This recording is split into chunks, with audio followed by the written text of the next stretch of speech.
کہ دنیا کا کوئی ایسا انسان نہیں جو یہ دعویٰ نہ کرتا ہو کہ ہمیں اللہ سے محبت ہے۔ سب لوگ یہی کہتے ہیں کہ ہم اللہ کے چاہنے والے ہیں، اللہ سے محبت رکھنے والے ہیں، لیکن آل رسول کہتا ہے کہ اللہ کا چاہنے والا کوئی نہیں، صرف وہ ہے جس کو خدا کہہ دے کہ یہ میرا چاہنے والا ہے۔ جس کو خدا کہہ دے یہ میرا چاہنے والا ہے، حقیقت میں وہی اللہ کا چاہنے والا ہے۔ اب سوال یہ پیدا ہوتا ہے کہ خداوند قدوس کی محبت کی پہچان کیا ہے، علامت کیا ہے؟ اگر کوئی خدا سے محبت کا دعویٰ کرتا ہے تو اس کے لیے اللہ کا حکم کیا ہے؟ اللہ تبارک و تعالی قرآن مجید میں فرماتا ہے، اے محبوب تم فرما دو اگر تم اللہ سے محبت کرنا چاہتے ہو فاتبعونی، میرے پیچھے پیچھے چلو، میرا اتباع کرو، میری تابع داری کرو، میرے نقش قدم پر چلو۔ یہاں ایک سوال پیدا ہوتا ہے، یہ ہمارے علماء موجود ہیں، سوال یہ پیدا ہوتا ہے کہ اللہ کی محبت کے لیے رسول پاک کی تابع داری کیوں ضروری ہے؟ اللہ تبارک و تعالی اگر چاہتا تو یہ کہہ سکتا تھا کہ اگر تم مجھ سے محبت کرنا چاہتے ہو تو نمازیں پڑھو، مجھ سے محبت کرنا چاہتے ہو تو روزے رکھو، مجھ سے محبت کرنا چاہتے ہو تو زکوٰۃ دو، مجھ سے محبت کرنا چاہتے ہو تو عمل صالح کرو، اگر مجھ سے محبت کرنا چاہتے ہو دان و خیرات کرو۔ لیکن اللہ تبارک و تعالیٰ نے اس موقع پر یہ نہیں فرمایا کہ نمازیں پڑھو، یہ میری محبت کی پہچان ہے، روزہ رکھو، یہ میری محبت کی پہچان ہے، بلکہ اللہ نے فرمایا فاتبعونی، میرے محبوب کی پیروی کرو تو تم میرے چاہنے والے بن جاؤ گے۔ کیا کہنا ہے؟ رسول اللہ کی پیروی سے اللہ کی محبت حاصل ہوتی ہے۔ اللہ تبارک و تعالی اگر چاہتا یہ کہہ سکتا تھا کہ نمازیں پڑھو، میری محبت تم کو مل جائے گی، تم میرے چاہنے والے بن جاؤ گے۔ ایسا کیوں نہیں کہا اللہ نے؟ اس لیے کہ اگر اللہ نے ان تمام اعمال صالحہ کا ذکر کیا ہوتا تو پھر قرآن جو 30 پاروں پر مشتمل ہے وہ 40 پارے ہوتے، 50 پارے ہوتے۔ اس لیے قرآن ایک ایسا کلام ہے جس کی فصاحت و بلاغت کا پوری کائنات میں جواب نہیں ہے، اور فصاحت و بلاغت والا کلام وہی ہے، فصاحت و بلاغت والا کلام وہی ہے کہ الفاظ کم ہوں اور معنی زیادہ ہو۔ اللہ تبارک و تعالی نے اگر نماز کا ذکر کیا ہوتا روزہ چھوٹ جاتا، روزے کا ذکر کیا ہوتا نماز چھوٹ جاتی، روزے کا ذکر کیا ہوتا حج چھوٹ جاتا، نماز کا ذکر کیا ہوتا زکوٰۃ چھوٹ جاتی، ہزاروں اعمال صالحہ ہاتھ باندھے کھڑے ہو جاتے کہ ہمارا ذکر کیوں نہیں ہوا۔ لیکن اللہ نے ایک ایسا جامع لفظ استعمال کیا ہے، فاتبعونی، اگر تم اللہ سے محبت کرنا چاہتے ہو تو میرے رسول کے پیچھے پیچھے چلو، اگر تم ان کے پیچھے پیچھے چلو گے قسم خدا کی تم مسجد کے نمازی بھی بن جاؤ گے، میدان کے غازی بھی بن جاؤ گے، عرفات کے حاجی بھی بن جاؤ گے، تمام دنیا کے جتنے اعمال صالحہ ہیں ان تمام اعمال صالحہ کے پیکر بن جاؤ گے اگر رسول اللہ کی تابع داری کر لو گے۔ سبحان اللہ، کیا کہنا ہے۔ اللہ تبارک و تعالیٰ کی محبت حاصل ہوگی۔ اللہ تبارک و تعالیٰ کے محب اگر آپ بننا چاہتے ہیں تو مصطفیٰ جان رحمت کی تابع داری کیجیے، ان کا اتباع کیجیے، ان کی پیروی کیجیے، ان کے نقش قدم پر چلیے۔ پھر یہاں اتباع رسول کا حکم کیوں دیا گیا، اس پر ایک نقطہ سماعت فرمائیے، میرا یقین ہے کہ ایمان تازہ ہو جائے گا۔ پھر یہ آواز کیوں ہو رہی ہے؟ اصل میں گنجائش کم ہے، لوگوں کو تکلیف ہو رہی ہے نا۔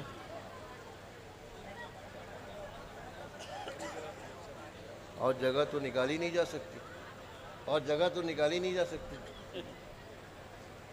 اسٹیج پہ الحمدللہ کھچا کھچ بھرا ہوا ہے، اسٹیج سے کسی کو ہٹانا بھی نہیں ہے، اس لیے کہ جگہ تو بن گئی ان کے لیے۔ حضرات زور سے بولیے سبحان اللہ، ایک آواز ہو کے بولیے سبحان اللہ۔ اتباع رسول کرو، مصطفیٰ جان رحمت کی تابع داری کرو، ان کی سنتوں پر عمل کرو، ان کے نقش قدم پر چلو۔ ایسا حکم اللہ تبارک و تعالی نے کیوں دیا، اس کا ایک سبب اور ملاحظہ فرمائیے۔ آپ کے اوپر ہر دن فجر کی نماز کتنی رکعت فرض ہے؟ زور سے بولیے۔ آپ کے اوپر ہر دن فجر کی نماز کتنی رکعت فرض ہے؟ معلوم نہیں ہے؟ بولیے ذرا زور سے۔ 2 رکعت ہے۔ لیکن اگر کوئی ایسا پہلوان ہوگا جو یہ بولے گا کہ میں 2 رکعت کی جگہ پر 4 رکعت پڑھوں گا، میں تو پڑھ سکتا ہوں 4 رکعت، یہ علماء بیٹھے ہوئے ہیں، ان سے پوچھئے کہ کیا 4 رکعت قبول ہوگی؟ ساری رکعتیں اس کی پیشانی پر مار دی جائیں گی، وہ 4 رکعت پڑھے گا تو قابل قبول نہیں، 2 ہی رکعت پڑھے گا تو قابل قبول ہے۔ ایسا کیوں؟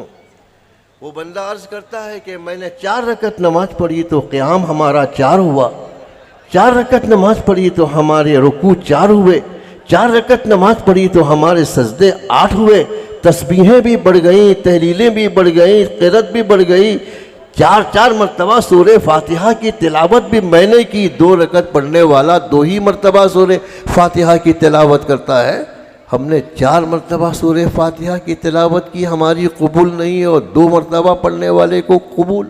آخر ایسا کیوں؟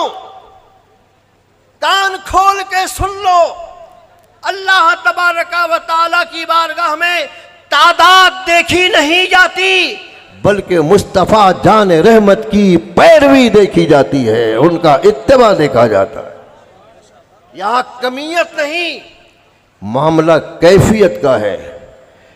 4 رکعت نماز پڑھنے والے کا رکوع تو بڑھے گا، قیام تو بڑھے گا، سجدے تو بڑھیں گے، تسبیحیں تو بڑھیں گی، تحلیلیں تو بڑھیں گی، لیکن قبول کیوں نہیں ہوگی؟ اس لیے کہ اس میں میرے رسول کا اتباع نہیں ہے، میرے رسول کی پیروی نہیں ہے۔ اور میرے رسول کی پیروی کے تعلق سے ایک بات اور بتا دوں، قرآن پاک میں ہے کہ نمازوں کو ان کے وقتوں پر ادا کرو۔ اگر نمازوں کو آپ اپنے ان کے وقتوں میں ادا نہیں کرتے تو نمازیں نہیں ہوں گی۔ مغرب کی نماز سورج ڈوبنے کے بعد ادا کرنے کا حکم ہے، عشاء سے پہلے ہے۔ عشاء کا وقت اگر داخل ہو جائے گا تو پھر آپ کے لیے نماز قضا ہو جائے گی، ادا نہیں ہوگی۔ عشاء کا وقت داخل ہونے سے پہلے مغرب کی نماز پڑھ لینی ہے۔ اور کہاں پڑھنا ہے؟ اللہ تبارک و تعالیٰ نے اپنے حبیب کے صدقے پوری روئے زمین کو ہمارے لیے سجدہ گاہ بنا دیا ہے۔ ہم کہیں بھی نماز پڑھیں گے، ہماری نماز اللہ قبول فرمائے گا۔ صرف ایک ہی شرط ہے کہ وہ جگہ پاک ہو۔ گھر میں پڑھیں گے تو بھی قبول، مسجدوں میں پڑھیں گے تو بھی قبول، بس اڈا پہ پڑھیں گے تب بھی قبول، پلیٹ فارم پہ پڑھیں گے تب بھی قبول، ہوائی ایئرپورٹ پہ پڑھیں گے تب بھی قبول، کہیں بھی نماز پڑھو اللہ تبارک و تعالیٰ اسے قبول فرمائے گا، وہاں نماز پڑھنے کی علماء اجازت دیں گے۔ لیکن جو لوگ حج کرنے والے ہیں یا حج کرنے کے لیے جانے والے ہیں یا حج کر چکے ہیں، ان سے ذرا پوچھو کہ جب آپ نے عرفات کے میدان میں وقوف عرفات کر لیا، سورج ڈوب گیا، سورج ڈوبنے کے بعد مغرب کی نماز ادا کرنا چاہیے کہ نہیں؟ لیکن حاجیوں کو حکم ہے سورج ڈوبنے کے بعد تم عرفات میں مغرب کی نماز نہیں پڑھ سکتے۔ پھر کہاں پڑھیں؟ مسجد حرام میں، مسجد عائشہ میں، کہاں پڑھیں مغرب کی نماز؟ آپ کو حکم ہوگا سیدھے مزدلفہ جاؤ اور مزدلفہ میں مغرب کی نماز پڑھو۔ زور سے بولیے، بلند آواز سے کہیے تاکہ میں سمجھوں کہ آپ جاگ رہے ہیں۔ کیا حکم ہوگا کہ عرفات کے میدان میں مغرب کی نماز نہیں، مسجد حرام میں مغرب کی نماز نہیں، صفا مروہ میں مسجد کی نماز نہیں، کہاں پڑھنا ہے؟ مزدلفہ میں پڑھنا ہے۔ اگر کوئی بہت تیز قدم بڑھاتا ہوا مزدلفہ پہنچ گیا، ابھی عشاء کا وقت داخل نہیں ہوا ہے، تو حضرت علامہ مولانا سید امین القادری سے پوچھئے کہ جب مغرب کا وقت باقی رہے کوئی بندہ مزدلفہ میں پہنچ جائے تو وہ مغرب کی نماز پڑھ سکتا ہے یا نہیں؟ حضرت فرمائیں گے، علماء ارشاد فرماتے ہیں جی نہیں۔ مغرب کی نماز اگر مغرب کا وقت داخل رہے، باقی رہے، عشاء کا وقت ابھی شروع نہیں ہوا ہے، تو آپ مغرب کی نماز مزدلفہ میں بھی نہیں پڑھ سکتے۔ کب پڑھیں گے؟ جب عشاء کا وقت داخل ہو جائے گا۔ حالانکہ عشاء کا وقت داخل ہو جانے سے مغرب کی نماز قضا ہو جاتی ہے، لیکن آج عشاء کا وقت داخل ہونے کے بعد مغرب کی نماز پڑھنا ہے، قضا نہیں، ادا ہوگی۔ اور پھر مغرب کی نماز ہی نہیں، مغرب کی نماز کے ساتھ ساتھ اکٹھا عشاء کی نماز بھی مزدلفہ میں ادا کرنا ہے۔ سوال یہ پیدا ہوتا ہے، دکھاؤ قرآن میں کہاں لکھا ہے کہ مزدلفہ میں آج مغرب کی نماز پڑھی جائے گی، عشاء کے وقت میں پڑھی جائے گی، کسی اور مقام پر پڑھنے کی اجازت نہیں۔ کہاں ہے قرآن پاک میں؟ ان کی نانی مر جائے گی، دودھ کے دانت جھڑ جائیں گے، لیکن یہ دیوبندی جماعت کے لوگ پورے قرآن میں کہیں نہیں دکھا سکتے کہ مزدلفہ میں آج مغرب کی نماز عشاء کے وقت میں پڑھنے کا حکم ہے۔ زور سے بولو۔ جو لوگ کہتے ہیں کہ ہمیں رسول اللہ کی حاجت نہیں، وہ کان کھول کے سن لیں، ہر عبادت میں رسول اللہ کی حاجت ہے۔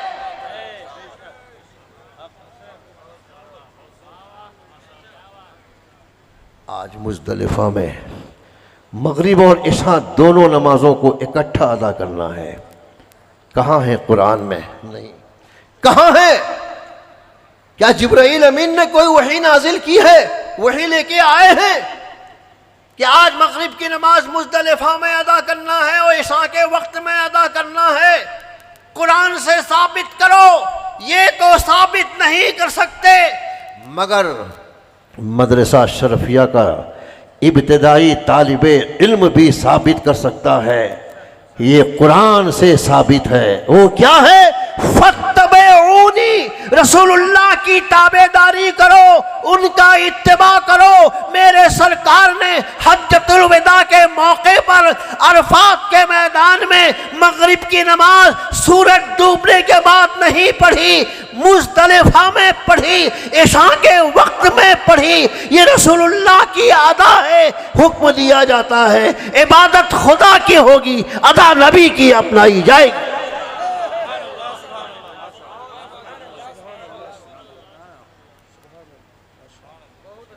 قرآن کہتا ہے ان کنتم تحبون اللہ فاتبعونی، اگر اللہ سے محبت کرنا چاہتے ہو نبی کے پیچھے پیچھے چلو۔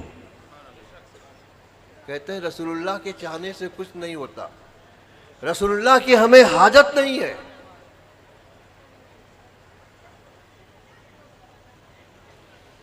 بات نہیں کرنا ہے، چپ چاپ سنو۔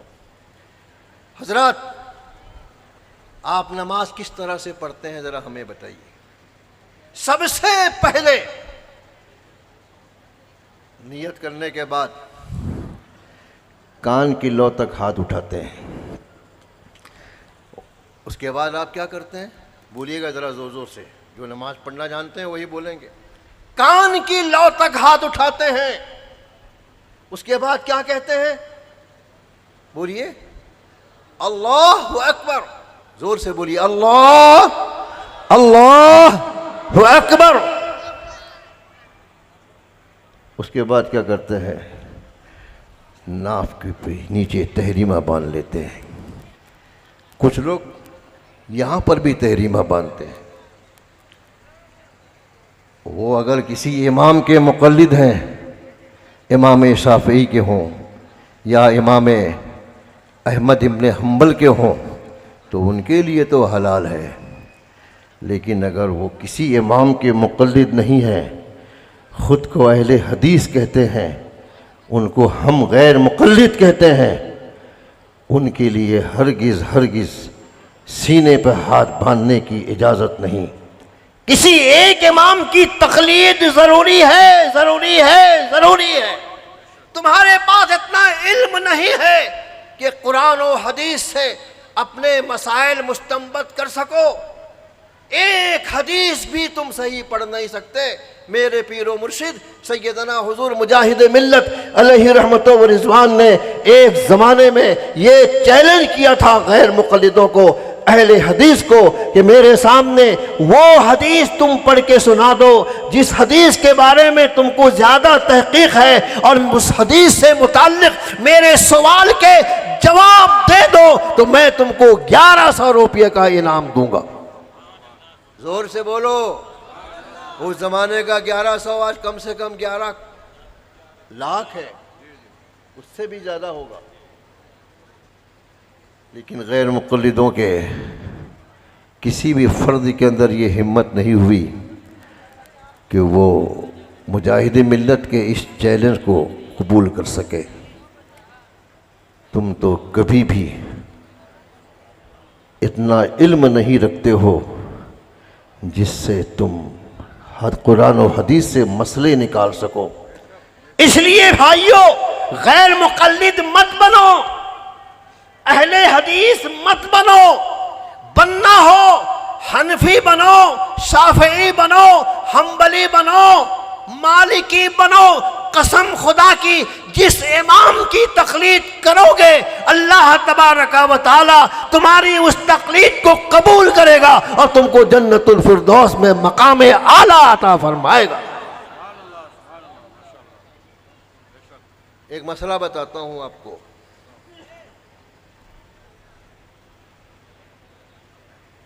جو عورتیں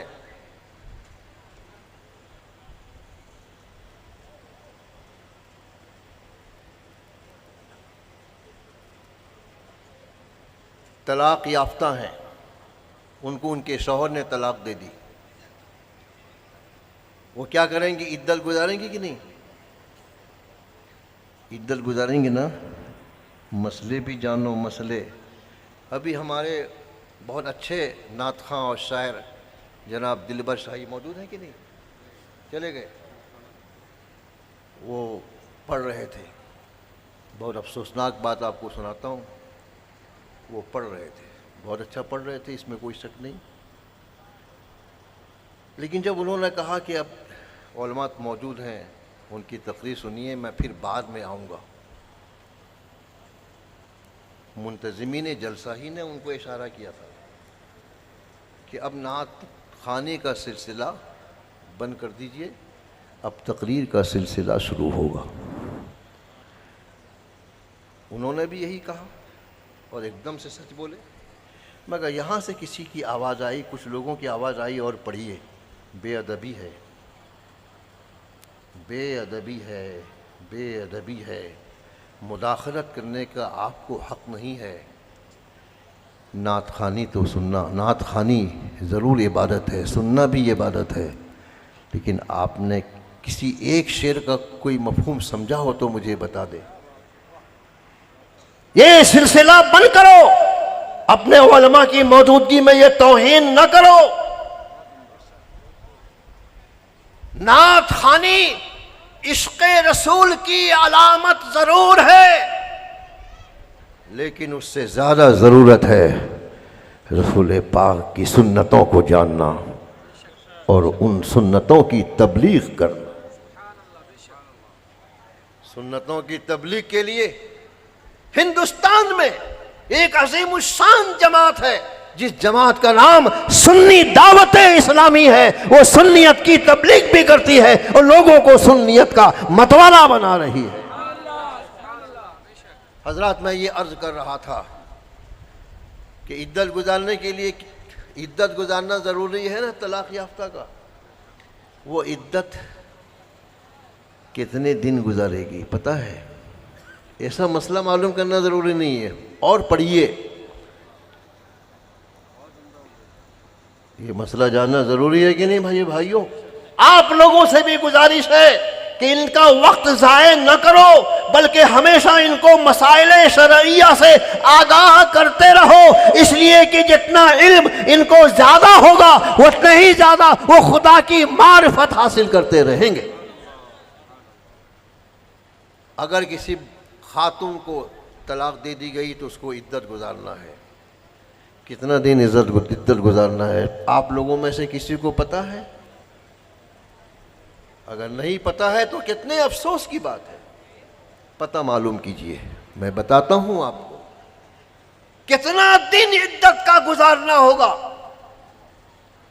بعض لوگ کہتے ہیں 3 مہینہ 10 دن، کوئی کچھ کہتا ہے. لیکن اللہ تبارک و تعالیٰ کیا فرماتا ہے اس کو سماعت کیجئے اور زور سے یہاں سے لے کے وہاں تک ایک آواز میں کہیے سبحان اللہ.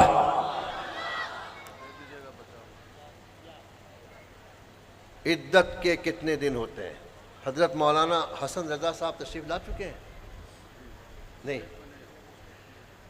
حضرات، عدت کے کتنے دن ہوتے ہیں؟ قرآن کیا کہتا ہے سن لو. یتربصن بانفسہن ثلاثۃ قروء، یعنی عورتیں اپنے آپ کو 3 قروء روکے رکھیں. قروء کا معنی کیا ہے؟ قروء کا معنی 2 ہے. ایک تو حیض ہے جس کو مینس کہتے ہیں، اور ایک طہور ہے جس کو پاکی کہتے ہیں. یتربصن بانفسہن ثلاثۃ قروء، 3 حیض کا 3 قروء کامل اپنے آپ کو عورتیں طلاق کے بعد روکے رکھیں. مگر قروء کا 2 معنی ہے، طہور بھی اور حیض بھی. میں غیر مقلدوں سے کہتا ہوں کہ تم متعین کرو کہ یہاں قروء سے مراد طہور ہے یا حیض ہے. تمہاری نانی مر جائے گی، تم دلیلوں سے ثابت نہیں کر سکتے، مگر ہمارے امام اعظم نے یہ ثابت کر دیا ہے یہاں پر قروء سے مراد حیض ہے. 3 حیض کامل اگر عورتیں اپنے آپ کو روکے رکھیں گی تو وہ عدت ان کی ختم ہو جائے گی اور پھر کسی دوسرے سے نکاح کرنے کی مجاز ہوگی. غیر مقلدین بتا سکتے ہیں؟ میں نے سنا ہے کہ علاقے میں غیر مقلدیت بڑھ رہی ہے، اور ہمارے سنی حضرات خواب خرگوش کے خراٹے لے رہے ہیں۔ کان کھول کے سن لو، حنفیت نجات کا راستہ ہے، کسی امام کی تقلید نجات کا راستہ ہے۔ بغیر تقلید کے آپ ایک قدم آگے نہیں بڑھ سکتے۔ وقت ہوگا، کبھی موقع ملے گا تو میں اس مسئلے کے تعلق سے رد کروں گا، لیکن ابھی جو بتانا ہے وہ مقصود یہ ہے کہ آپ نماز جو پڑھتے ہیں، کان کی لو تک ہاتھ اٹھاتے ہیں، تکبیر کہتے ہیں، تحریمہ باندھتے ہیں، ثنا پڑھتے ہیں، سورہ فاتحہ ضرور پڑھتے ہیں، کوئی نہ کوئی سورہ ملاتے ہیں، پھر رکوع میں جاتے ہیں، تسبیحیں پڑھتے ہیں، قومہ میں جاتے ہیں، کچھ پڑھتے ہوئے جاتے ہیں، پھر یہ کے بعد دیگرے 2 سجدے کرتے ہیں، ہر 2 رکعت میں، پھر تشہد کرتے ہیں، تشہد میں بیٹھتے ہیں، التحیات پڑھتے ہیں، آخری رکعت میں درود ابراہیمی پڑھتے ہیں، پھر دعائے معصورہ پڑھتے ہیں۔ اگر کسی کے اندر ہمت ہو تو وہ بتا دے کہ کہاں پر قرآن پاک میں لکھا ہوا ہے ہم صرف قرآن کو مانیں گے اور کسی کو نہیں مانیں گے، اور رسول اللہ کی ہمیں حاجت نہیں ہے، وہ بتا نہیں سکتا کہ یہ طریقے نماز کی یہ صورت، نماز کی یہ حیت قرآن پاک میں موجود ہے، کوئی نہیں بتا سکتا۔ میں پوری دیوبندیت کو چیلنج کرتا ہوں، اگر ہمت ہو تو بتا دو۔ کہتے ہو رسول اللہ کی ہمیں ضرورت نہیں، ہم کو حاجت نہیں ہے۔ رسول اللہ صلی اللہ تعالی علیہ وسلم کی ہر قدم پر حاجت ہے۔ زور سے بولیے، زور سے ایک آواز ہو کے بولیے، رسول اللہ کی حاجت ہے۔ یہ تو نہیں بتا سکتے، مگر میں قرآن سے بتا سکتا ہوں کہ نماز کی جو یہ صورت ہے یہ قرآن سے ثابت ہے۔ اس کے لیے ہم صرف 2 آیت پیش کریں گے۔ پہلی آیت تو وہی ہے جس آیت کی میں نے تلاوت کی ہے، قُلْ إِن كُنتُمْ تُحِبُّونَ اللَّهَ فَاتَّبِعُونِی۔ کان کی لو تک ہاتھ اٹھانا، قیام اور رکوع کرنا، سجدے کرنا قرآن سے ثابت ہے، اس لیے کہ اللہ نے فرمایا ہے فَاتَّبِعُونِی، میرے رسول کی پیروی کرو۔ میرے رسول نے ایسا ہی کیا ہے، ہم بھی ایسا ہی کریں گے۔ یہی ہمارے لیے نماز ہے، یہی ہمارے لیے عبادت ہے۔ اس سے صاف پتہ کیا چلا؟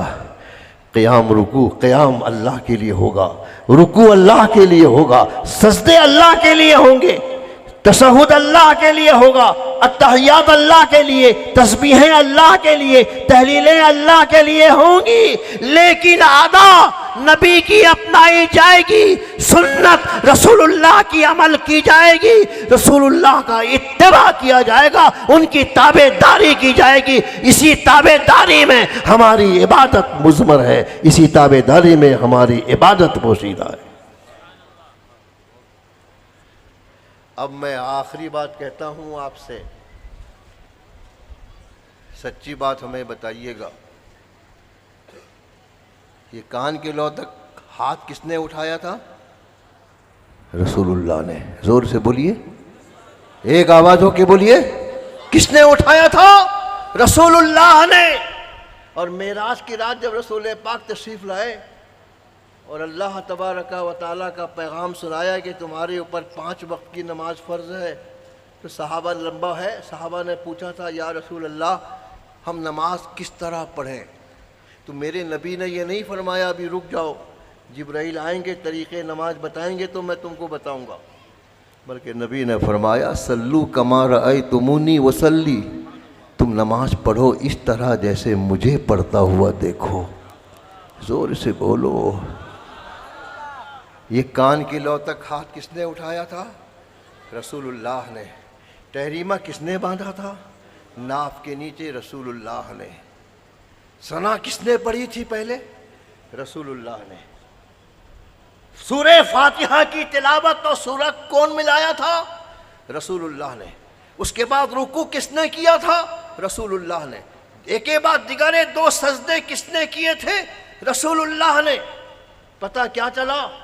رسول اللہ نے جیسا کیا ہم بھی ویسا ہی کریں گے. زور سے بولیے, ویسا ہی کریں گے. یہ حقیقتاً نماز تو رسول اللہ کی ہے. قیام حقیقی رسول اللہ کا, قیام رکوع حقیقی رسول اللہ کا, سجدے حقیقی رسول اللہ کے. لیکن ہم رسول اللہ کی نقل کریں گے. اگر یہ نقل مطابق اصل ہوتی ہے تو قسم خدا کی ہماری نماز ہو جائے گی, ہماری عبادت ہو جائے گی. اس لیے کہ اللہ نے فرمایا ہے فاتبعونی, میرے رسول کی پیروی کرو. رسول اللہ کی پیروی کرو گے تو تم خدا کے چاہنے والے بن جاؤ گے. زور سے بولیے. میں نے ابھی جو آیت کریمہ کی تلاوت کی ہے, اس آیت سے اس آیت کے ایک لفظ سے میں نے یہ ثابت کیا کہ ہماری نماز کے لیے رسول اللہ کی تابعداری ضروری ہے. ہر عبادت میں رسول اللہ کی اطاعت ضروری ہے, تابعداری ضروری ہے, ان کا اتباع ضروری ہے. اور دوسرے مقام پر میرا خدا فرماتا ہے ما آتاکم الرسول فخذوہ, تمہارا رسول تم کو جو دے لے لو. زور سے بولو, تمہارا رسول تم کو جو دے لے لو. وہ اگر کان کی لو تک ہاتھ اٹھا کر آپ کو یہ سنت دے تو لے لو, تحریمہ دے تو لے لو, ثنا پڑھنے کے لیے حکم دے تو لے لو. مصطفیٰ جان رحمت صلی اللہ علیہ وسلم کو اللہ تبارک و تعالی نے بڑے اختیارات عطا فرمائے تھے. ان کو مجبور نہیں بنایا تھا, بلکہ ان کو اللہ تبارک و تعالی نے قانون ساز بنایا تھا, قانون بنانے والا بنایا تھا. ہم تو قانون داں ہو سکتے ہیں, قانون ساز نہیں ہو سکتے. قانون جاننے والے ہو سکتے ہیں, قانون بنانے والے نہیں ہو سکتے. لیکن رسول اللہ کو اللہ نے قانون جاننے والا بھی بنایا ہے, قانون بنانے والا بھی بنایا ہے. بلکہ وہ جو کہہ دے وہی قانون الہی ہو جائے, وہ جو کہہ دے وہی وحی الہی ہو جائے. ان کی زبان کو اللہ تبارک و تعالی نے کن کی کنجی بنایا. امام احمد رضا خان فاضل بریلوی علیہ رحمت و رضوان نے بڑے پیارے انداز میں اس عقیدے کی صحیح بات کو شعر کے قالب میں ڈھالا ہے. وہ زبان جس کو سب کن کی کنجی کہیں, اس کی نافذ حکومت پہ لاکھوں سلام. حضرات, پتہ یا کیا چلا کہ رسول اللہ صلی اللہ تعالی علیہ وسلم کا اتباع, ان کی تابعداری, ان کی اطاعت و فرما برداری ہر مسلمان کے لیے ضروری ہے. زندگی کا کوئی ایسا شعبہ نہیں ہے جس میں میرے رسول کی واضح ہدایت نہیں ہے. مگر لینے والے کہاں ہیں؟ خرافات میں وقت گزارنے والے بہت ہیں, وقت کو ضائع کرنے والے بہت ہیں. دکانوں میں, چائے خانوں میں ادھر ادھر کی باتیں کر کے اپنے اوقات کو ضائع کرنے والے بہت ہیں. مگر میرے بھائیوں, مرنا ہے. ایک نہ ایک دن اللہ کی بارگاہ میں منہ دکھانا ہے. علم حاصل کرو. علم سے انسان, خاص طور سے علم دین سے مسلمان اپنی دینی زندگی گزار سکتا ہے, اور دینی زندگی گزار کے وہ فلاح و ظفر سے مالا مال ہو سکتا ہے. آج بھی وقت ہے اپنے اوقات کو علماء کی صحبت میں بیٹھ کر گزارنے کی کوشش کرو, تاکہ تم دیندار بن سکو، اپنے عقیدے کی بھی حفاظت کر سکو اور نمازوں روزوں وغیرہ کی پابندی کا سلیقہ بھی سیکھ سکو۔